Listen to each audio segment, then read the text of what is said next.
Locked On Texans, your daily Houston Texans podcast. Part of the Locked On Podcast Network, your team every day.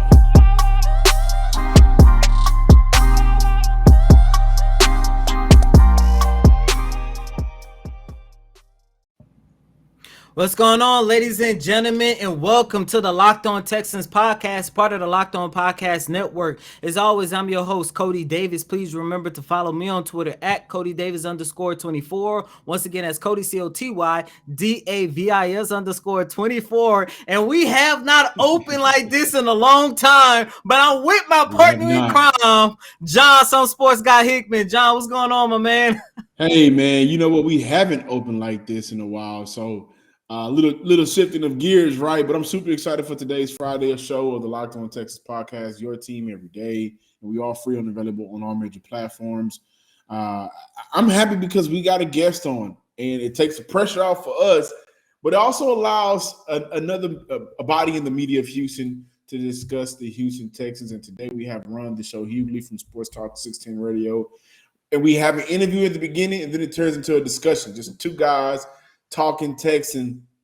We go from whether or not it's fair to say that Culley should not get a shot in year two, get his thoughts on that, discuss Lovie Smith and Tim Kelly as the coordinators. Then we also transition over to the front office. How does he feel about Nick Caserio right now?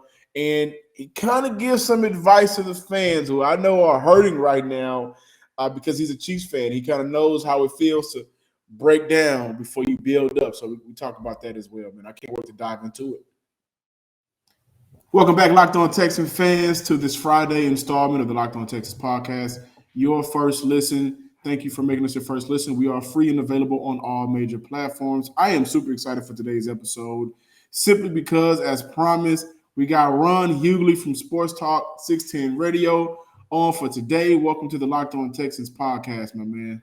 That's right, baby. Yeah, Ron the show in the building. I've been waiting to get with you. I enjoy what you guys are doing. So yeah, man, I'm excited to jump on with you. See what you got. What you about to put me into. What you want to chop it up about, man. Well, first, I want to talk to you about the Texans. When you cover at 610 with Chris Sterner, is it fair to say David Culley should not get a shot at year two? I mean, listen, I personally, I don't think he should, but I don't think he should ever been hired. And I feel bad because I don't think we're seeing how David Culley would really run a team. I don't think he has very much power. I don't think he has very much decision-making power. I mean, it was a dead giveaway when my man wasn't able to hire his own staff. Like, there's no way in the world that he would keep, Tim Kelly on. All right, man, you got your chance right here. 65 years old, man. This is a chance. You're a coach, and let's just be honest, you're a black coach, and we don't get these opportunities very much at all. And, hey, what's the first thing you're going to do? Hey, I'm an offensive-minded coach.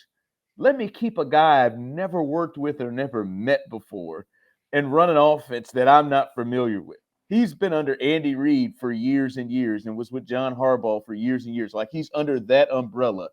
This guy is under Bill O'Brien, and let me keep him to run my offense on my one chance to be a head coach. No, that don't make no sense right there. That was a dead giveaway that he don't have any power and he's not making a lot of decisions. So I do feel bad from that aspect that, hey, man, is this really how David Culley would run a team if he was a head coach? But he's just not a head coach. Like, we've even seen enough on how he handles the media, decisions he makes, and everything like that. He's just not a head coach. In my opinion, what I've said is, man, they need to go do and really look at what the Arizona Cardinals did in 2018, what Steve Keim, a.k.a. White Suge Knight. If you ever seen Steve Keim, man, that man looks like a white version of Marion Knight. He looked just like Suge Knight, just white version of it. But he came scary in. And all. Yeah, scary and all. Yeah, you don't want to come to his office. He don't even got a dude that cut people. He just do it. But my man looked at the situation, and I really don't think Steve Wilkes had a fair shake there either. But he looked at the situation and he said, man, this ain't working. That's a mistake. I look at Kyler Murray. I know I drafted Josh Rosen last year, but look at Kyler Murray. I like the way that works, and let me get a coach that fits that because I think that works. And he fired Steve Wilkes after 1 year, and now look at where the Arizona Cardinals are with Kyler Murray and Cliff Kingsbury because he didn't just continue to say, all right, I made a mistake. Let me just lean in on this mistake and try to make this thing fit and work. He saw enough for him that didn't work. And if Nick Caserio and Jack and Cal aren't looking at this and not seeing enough, like, then that's on them. So you mentioned Tim Kelly and how a first-year head coach didn't get the opportunity to pick his own coaching staff, and everybody looked at Tim Kelly as the number one, I guess, helper to try to get Deshaun back. It's too late in the game. He was already so far gone with not returning to the Houston Texans. So they keep him around. What has been your assessment of the offense so far this year? I know it's bad, but is there anything that you can take away that's positive, or is there anything that you know needs to change for year two of Nick Caserio's GM tenure? John, hell no, there ain't nothing to take away for positive. Nothing positive? Nothing Positive at all? Not a drip. They are almost 32 across the board right now. They're 31st in passing. They're 30. They're almost 32 in run, total offense, yards, passing. The only thing they're not is they're 31st in passing. I think Davis Mills this weekend may be able to change that. No, man, it's not good. Offensively, they can't run the ball. They hadn't been able to run the ball in 2 years. Who thought it could get worse? It got worse. They like Clint said this the other day, man. You know, most coaches have the first 15 plays scripted. Like when you come out there, you worked all week, you game plan, you got the first 15 plays scripted. You know, his first play was a pass play to Davion Davis. I just like, come on, man, what are we doing here? Like, in Tim Kelly, it all needs to be torn down, all of it. I think you got to completely start over. The only people I think you don't start over with, that you don't really consider starting over with, are players that are young and on rookie contracts, and you look at that. And I'm meaning like Nico Collins, I'm meaning like Brevin Jordan, I'm meaning like Titus Howard. Everybody else, man, they like, you can tear it down. You've got to go through a whole new offensive staff. Maybe Pep Hamilton. I don't know. I mean, I'll be honest with you. If I'm a guy like Pep Hamilton and I'm looking, like, I don't know if I want to stay here with what's going on myself, but I think it's got to be all torn down. They need a completely new scheme and system. They've had like 30 offensive linemen and like 12 running backs. None of them work, right? So none of them, all of them struggle. So it all needs to be started over. This is one of the worst offensive stretches I've ever seen. And the difference is last year you had a dude in Deshaun Watson that could make it look better and that he could, make something out of nothing at times, or it would have looked this bad last year. So I think it all needs to be ripped apart. I want to talk about the coordinators really quick. Now, you already mentioned Tim Kelly and how bad he's been, but if there's any bright spots to take away, is Lovie Smith does have this defense sitting at number 15 overall in passing defense. The last 4 weeks, they've had 12 turnovers. In 2 weeks, they had 10. How do you feel about Lovie Smith so far this year and what he's accomplished with this defense that lacks talent? Yeah, Lovie to me would have made much more sense to be the head coach right now, just with Absolutely. his experience and everything. Like, you look at it in the situation, he makes more sense to be the head coach. The Lovie Smith thing, John, is interesting because, like, I've been trying to figure with myself, am I really impressed by what Lovie's doing? Or am I impressed by what Lovie's doing because I look over at the other sides of the balls in terms of special teams and the offense, and it's so rough that he looks like he is the greatest thing since sliced bread.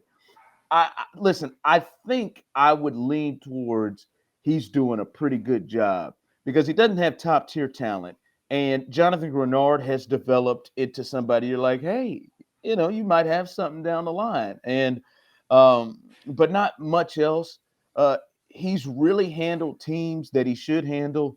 But when they played against good offenses, I mean, they've got shellacked. Now, I want to also say it does hurt that when you strap it up and you know your offense is going to walk out there and do nothing. Like when Right. you coming in and you got to pitch a shutout, it means nothing. But when I do look at the really good offenses, like Arizona beat the brakes off of them. When I look at the really good offenses, the Rams, they went up and down the field on them. I mean, and when I look at what the Colts have done to them, uh, like when you look at the really good, like they shut down the Dolphins like they should. They shut down the Chattanooga Titans like they should because that wasn't Tennessee. That's They no put a Henry. cloak on that game. Was that Yeah, not the real Tennessee? that was a minor league team that they had rolling out there. They shut those teams down like they should, but the really good teams, it got away from them. But I don't think he has high end talent, and he gets a lot of his talent has been jerked around from him, like Justin Reed missing a game, or Zach Cunningham missing games, or Charles Amena, who when I watched in preseason was in training camp was the best defensive player on the field. He missed several games and then got traded away. And I think the thing that really impresses me, Michael, the one thing that he really preached and pushed was turning the ball over. And you can tell they made an emphasis of it in training camp, and it has shown that there is a real focus on that. Like they get turnovers or at least force the ball out to give themselves a chance at turnovers, and that's good to see that is something that he really emphasized, and it's actually something that we're seeing come to fruition on the field. When we coming up next, excuse me, we're going to talk about the front office side and some of the decisions that were made and how could we really assess the general manager position. So don't go anywhere. This is the Oh Locked On Lord. Texans podcast, joined by Ron Hughley. This conversation will get a little bit more interesting. Super Bowl 56 at SoFi Stadium is less than 100 days away, and On Location, the official hospitality partner of the NFL, is the only place to score a once-in-a-lifetime Super Bowl ticket and experience package. Select your exact seats, choose from elite experiences featuring an inclusive pregame celebration with NFL legends, five-star hotels in LA, and food by the great Wolfgang Puck. Visit onlocationexp.com/SB56 for more information or search Super Bowl On Location. This holiday season, grab the protein bar that tastes like a candy bar or even better than a candy bar has ever tasted. Built Bar. Filled with so much holiday goodness, rich and decadent flavor, covered in 100% chocolate, but amazingly low in calories, sugars, net carbs, and fat, but high in protein. You get the best of both worlds, delicious and healthy. With so many flavors, you will have a hard time choosing. You have mint brownie, raspberry, cherry, double chocolate, and my personal favorite, at least one of them, the cookies and cream. You also can take a dive into the peanut butter brownie. Some of the marshmallowy treats around the holidays. Built Bar needs to be right in your hands, and make sure you check out the Built Bar Puffs. They are light, they are fluffy, and marshmallowy through and through. Different flavors, all covered in chocolate. Taste so good, you won't believe that they are filled with protein. Go to Build.com and use promo code LOCK15. You'll get 15% off your order. Again, use promo code LOCK15 for 15% off at BuildBar.com.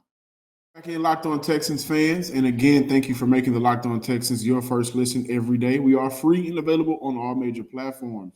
Ron, I'm going to go right into it. Go straight right into it. Given the fact that Nick Caserio has had a lot of limitations this past offseason, didn't have the draft capital, had to do a lot to work through that salary cap mess that was created by Bill O'Brien and the previous regime. How much blame does he get for assembling this roster? Well, for assembling the roster, he gets all of it. I mean, he put that most of that roster together. I mean, they got like 50 to 60 new players that have played this year. They completely turned the roster over. So his decision to go veteran 1 to 2 year deal guys instead of just like, all right, let me go really, really young. That decision, for the most part, has backfired, right? I think there's a couple of bright spots, like Camus Grugier Hill has been pretty good for the most part. I think Malik Collins, outside of personal foul issues he's had, he's been pretty good. But other than that, man, there's not a lot to take. Like how many people can you count to you say, boy, he brought this guy in the offseason and that guy became a real player. Like I feel like I named the two of them. Like I would say Desmond King has had some moments where you consider him to bring him back next year. and he's had some But moments, but I don't think they're going to with his history, right. and I don't think he'll like. I mean, Des King, he's been cool, right? But like he's been cool, but like they jerked him around. Like I mean, like why was he not returning kicks early in the season when it was very clear he was a guy that should have been doing that over True. Andre Bad Knees Roberts? Like I like so. I mean, there's just but all right. Let's throw him in three out of like 50, 60 players that they've changed. Like and like so the Charlie Hecks aren't him, you know, and you know Eric Murray's not him. Those were all brought in by the previous group. But I mean, he's gotten his hands on most of this roster, and there's just not a ton that you take away from this year. And I'm not talking about the draft picks, but the guys that he's brought in. It's just not a ton you take away from this year where you say, all right, man, they've got some guys that can really be players. For this. Like the best guy to me that you look at that's young that's come around is Jonathan Grenard, and that was not somebody he brought in. So this roster and where it is completely on Nick Caserio. What are some of the improvements he needs to make for year two since he'll have a full draft and more money to play around with in the salary cap? Well, he's got to bang. The draft he's got to hit, right? Like that number Any players one. specifically you like to see in Houston? I like Aiden Hutchinson out of Michigan. I think he's real good. If people wouldn't try to make him the next J.J. Watt just because of his appearance and how he looks, You know that's going to happen.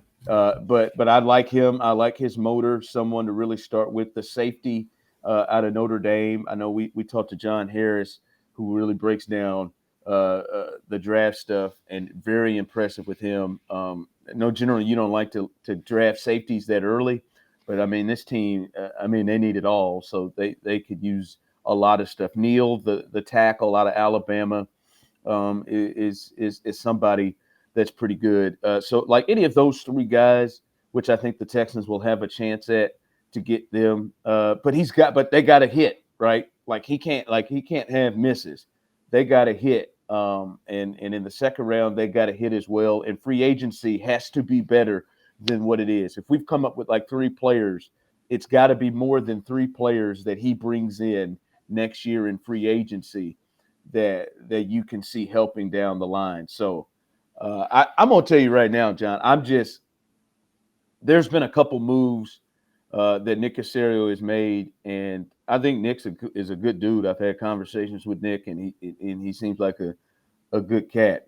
I'm gonna tell you right now. I said it on the show a couple weeks ago. I don't think that Nick Caserio is going to be the person that brings the Texans back to winning.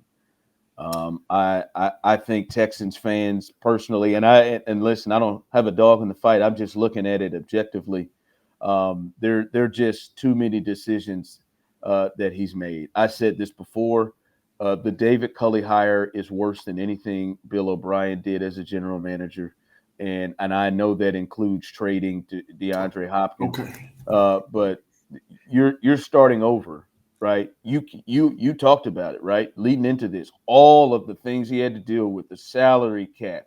I don't even know if he knew the Jack Easterby situation was as bad as it was. Fan base down, like no excitement at all. Just waiting for bad things to continue to happen. No young players. You need to start over. You're ripping it apart.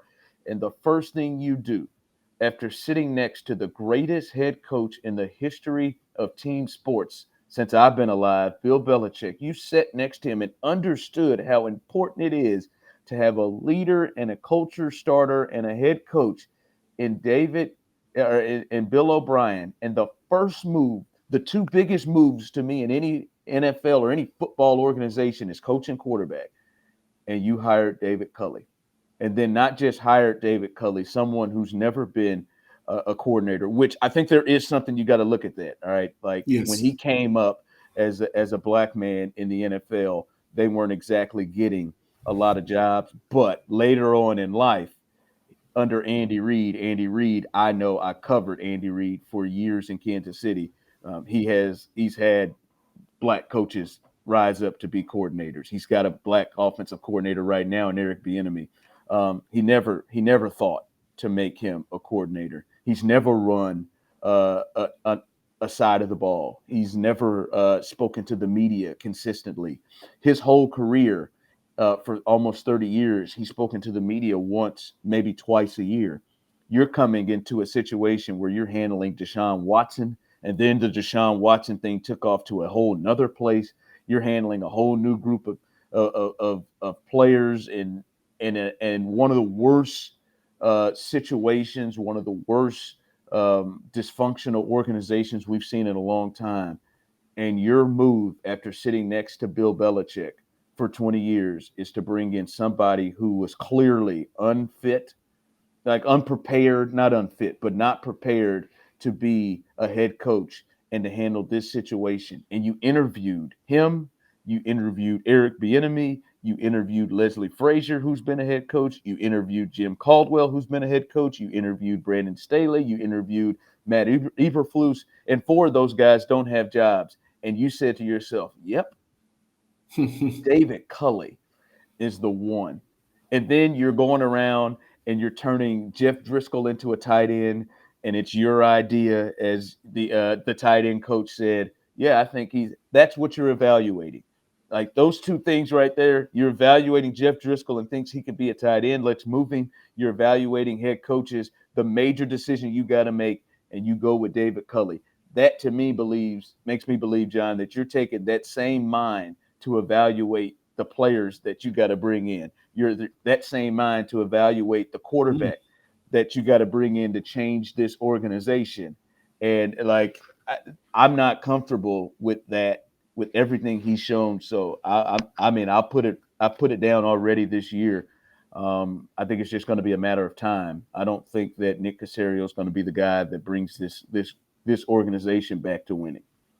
Well, here's my personal assessment of Nick Caserio. I think what Nick wants to be is the end all be all. Now, that's cool if you're going to be in the front office to be the end all be all as a GM, but I think he wants to be the leader as a head coach. I think that the decisions that are being made, David Culley has been the face and scapegoat of these decisions, strictly based on Nick Caserio wants to do it. I look at moves like benching Lonnie Johnson. Whether or not we believe he's a good player or so, I think we all can agree he's gotten an unfair shake since he's been drafted to Houston. The offensive lineman that he knew had injury history and issues, bringing them in and those guys getting starting spots. And now, breaking news, releasing Zach Cunningham. Zach Cunningham just got released in the midst of doing the show. So, these decisions, whether, you look at this roster that's very limited with talent, you are doing things that jeopardize the success of this season. Whether it was going to be a lot to begin with or not, you still have to put your best product on the field. And at many times, Houston has failed to do that. Now, releasing Zach Cunningham, what does that mean for you? I mean, it's a move they had to make, in my opinion. Like if you're pushing this culture thing, Zach Cunningham, it has to be. He's not going to be here next year. He can't be here next year if you're pushing this culture thing. Now we'll see what kind of hit they're going to take with the salary cap, because he was your third highest paid player and your highest paid defensive player.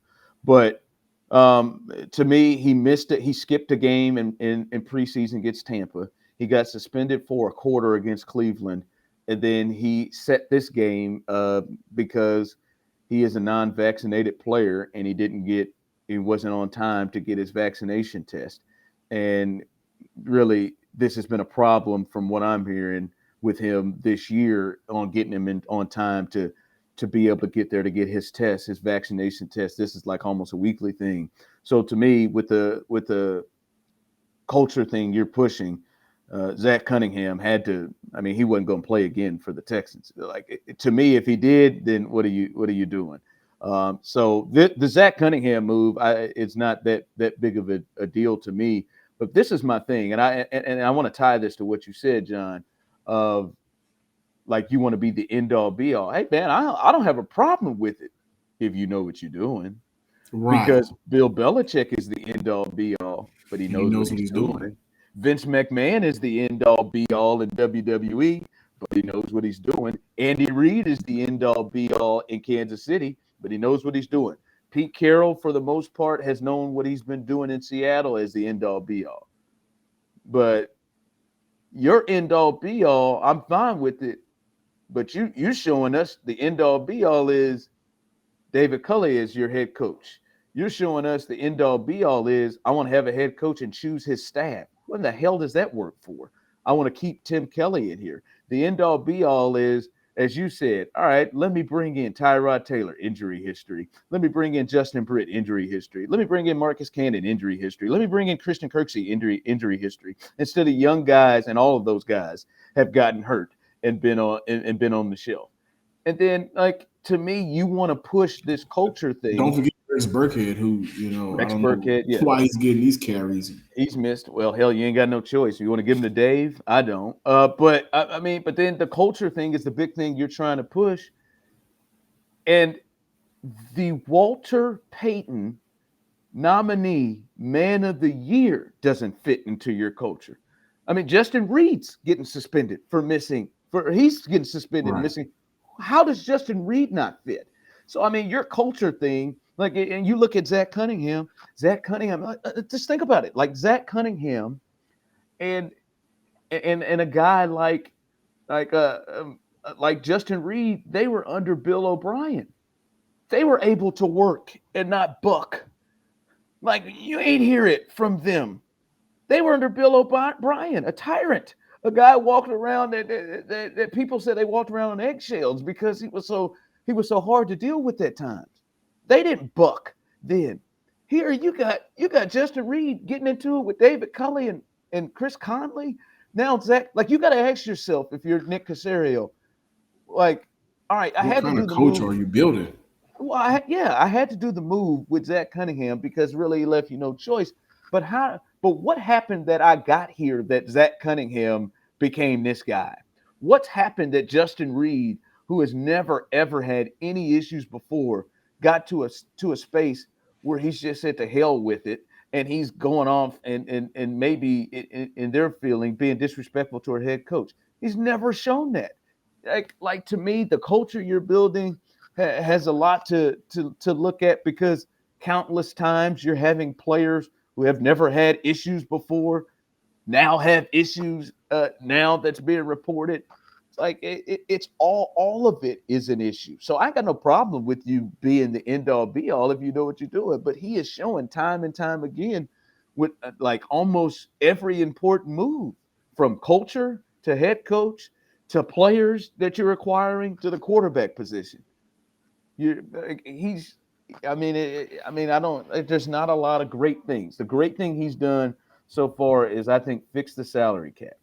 Guys, I want to tell you about Stance. Founded in 2009, Stance Apparel represents a radical reinvention of socks, underwear, and active apparel. With a sharp focus of comfort, quality, and creativity, Stance brings an atypical aesthetic alongside of some pop culture's hottest collaborations for the ultimate in style and self-expression, because everything you wear should be a direct extension of who you are and how you feel. I love those NBA socks, man. They're super comfortable, and sometimes I put them on, I feel like I'm Kobe.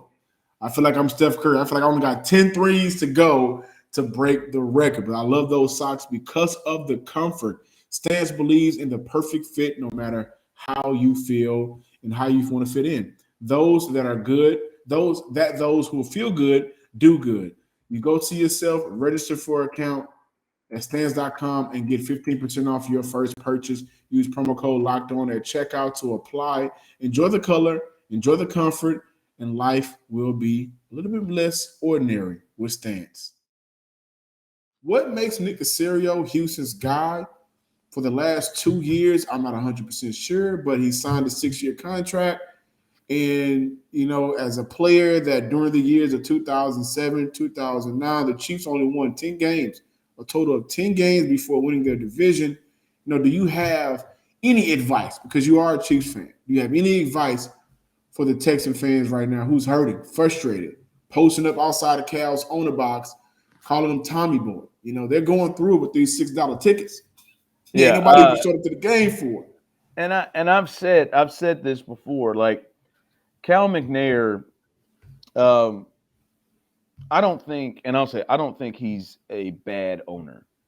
I think he's just made bad decisions. And I'm gonna tell you, right now, like you can understand in your mind, all right, because this Chiefs, the Texans situation is so similar to the Chiefs. It's not even funny, right? I mean, I would even say the Chiefs was worse, uh, which is hard to believe. In ways, it was worse. In 2012, the Chiefs had the worst record in football. They ended up going 2-14, and they got the number one pick in the draft. And who was there in the draft as the quarterbacks? Geno Smith and EJ Manuel. So there was no quarterback in the draft, and so they had the first pick. The year before, it was RG3 went 2 and Andrew Luck went 1. So then the next year they're sitting here with Eric Fisher, a tackle from Central Michigan, as the odds-on number one guy. Which, hey, he was there. He helped them win a championship, although he got his ass kicked repeatedly in that game by by Nick Bosa, but whatever. But they sit there with fans flying banners across over Arrowhead Stadium. They had blackouts that never, ever, ever, ever, ever, ever happens in Kansas City where the game ain't full. They had blackouts where Clark Hunt, the owner, had to pay to get the game on TV. Had to pay CBS to get the game on TV in Kansas City. It was terrible. They're 2-14. Romeo Crennel was the interim head coach that took over in the middle of the season when they fired Todd Haley. He took over. They went on a bit of they won a couple of games at the end, and then one of the worst things we've ever seen in the history of sports, the worst case of domestic violence. Javon Belcher, the linebacker, killed his girlfriend at her house, then drove to Arrowhead and then killed himself in front of Scott Pioli, the general manager, Romeo Crennel, and a lot of the coaching staff at the stadium. That a player kill his girlfriend and then kill himself at the stadium. This was the 2012 Kansas City Chiefs. That's where they were entering. And Clark Hunt had done something before. He brought in Scott Pioli, who was Bill Belichick's right-hand man and was thought to be the hottest front office executive out there. Many people thought, all right, he's going to do a good job. He helped build that Patriots team, and they're going to bring him in. And so the hire made sense. You said, hey, man, Clark Hunt, I don't know a lot about football, just like Cal McNair, I don't believe does. But let me hire the guy that many people think is the best. So he went out and he hired Scott Pioli from the Patriots. And that didn't work because Scott Pioli's first move was to bring in Todd Haley as his head coach, which is a disaster, and to bring in Matt Castle as traded the second round pick for Matt Castle, that to be his coach and quarterback combination. That's where it started. Very similar to what's happening with Nick Caserio brought him in. But what changed was, I don't think Cal's a bad owner, just like I don't think Clark Hunt was a bad owner. I just think he made bad decisions. And then finally, after that year, it got so bad, he fired Scott Pioli, and he said, I'm going to go again and find the best football person that I can find. And Andy Reid happened to be available when the Eagles fired him after his 4-12 season. He brought in Andy Reid, wouldn't let him leave, brought him in. Andy Reid then put everything together and said, look, Andy, you run football, and Andy Reid knows football. And Andy Reid brings in Alex Smith. 3 years later, they draft Patrick Mahomes. And in 4 years, they're in the AFC Championship game from 4 years prior to having the worst record, no quarterbacks in sight, their players killing his girlfriend and then killing himself and firing everybody. So it can happen. You just have to. Cal McNair has to hit on bringing in the right football person. And for me, I don't believe that Nick Caserio is the guy. It reminds me very much of Scott Pioli and what happened in Kansas City. I think they're going to have to. It's going to be when they find the right guy after him, and you have to hope. And now, like the way that Cal McNair is talked about, Clark Hunt was talked about that way. That idiot. He doesn't care. He doesn't care. All he cares about is filling up the stadium. All of that. And now Clark Hunt's the greatest owner. Look at this boy. He'll pay anybody. Look at what the move he did with no. I mean, so it's the right decision, and he screwed up. He should have hitched his wagons when he fired Bill O'Brien to Deshaun Watson instead of now that would have blown up somehow with everything that eventually happened. But he should have gone into the direction of let me sit down like he was doing and talk with my quarterback, my franchise guy that I just signed for $140 million instead of my team chaplain. And he went in that direction instead, because I do think this would look a lot different with Louis Riddick, who I believe his team that he hired actually said this should be the guy that you hired as the general manager, or Omar Khan from the Steelers. Those were the two that the search committee said you should bring in as the general manager. I think this team may look a lot different because I think this team would have had Louis Riddick and had Eric Bieniemy right now starting over as their coach and quarterback combination, and coach and GM combination. And even with everything that happened with Deshaun Watson, I think you would be in a better place of belief and hope with that combination than you are right now. Everybody Locked On Texan viewers, that was Ron the Show. Hughley. Right, Ron, baby. before we got out of here, let everybody know where they can find any of your work and where they can find you on social media. Yeah, man, just hit me up. Real Ron the Show on Twitter. You can follow me. I think I'm a good follow. I have a good time. I have a good time there. So you can hit me up at Real Ron the Show. You can check a lot of my stuff out at rontheshow.com. Got a lot of stuff, a lot of TV stuff, a lot of segments I've done over the years. So you can check that out. And you can hit me up on Instagram at Ronnie H Show. Yeah, man, come vibe with me every day, 2 to 6. Clint Sterner in the show on Sports Radio 610 here in Houston. And you check that Odyssey app if you're listening that way. So, yeah, man, I'm out here just like you are trying to make it in this sports media business.